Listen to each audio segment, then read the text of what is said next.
একটাই ছিল লাশ।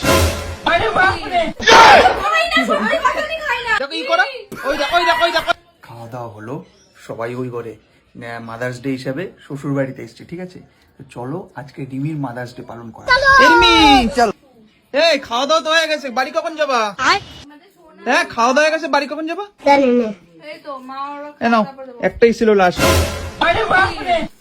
কি আনছো দিদির জন্য? হ্যাঁ খাই তো, একটাই লাশ ছিল। হ্যাঁ খাই তো, আর না আনলে পরে আমার সাথে ঝামেলা করে। হ্যাঁ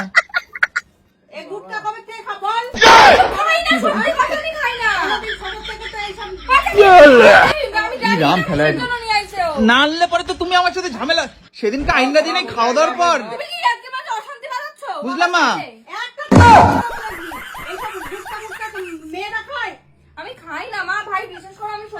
ও মা সেদিনকে আইনটা দিনে আমার সাথে কি ঝামেলা। আর লজ্জা করে কি লাভ, খায় নাও খায় নাও। দাঁতগুলি দেখো লাল হয়ে গেছে, দেখো তাহলে তুমি ই করো, দাঁতগুলি লাল হয়ে গেছে, দেখি ই করো।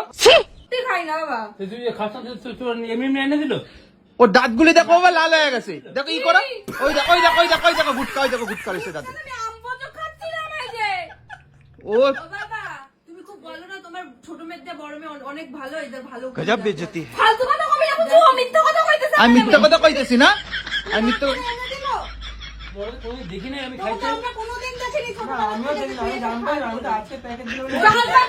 আরে কতদিন পর দেখলা তুমি ওরে? এই তো 4-5 দিনে যে খাওয়া ধরছে।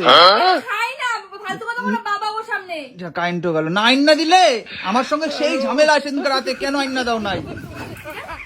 আমি খাই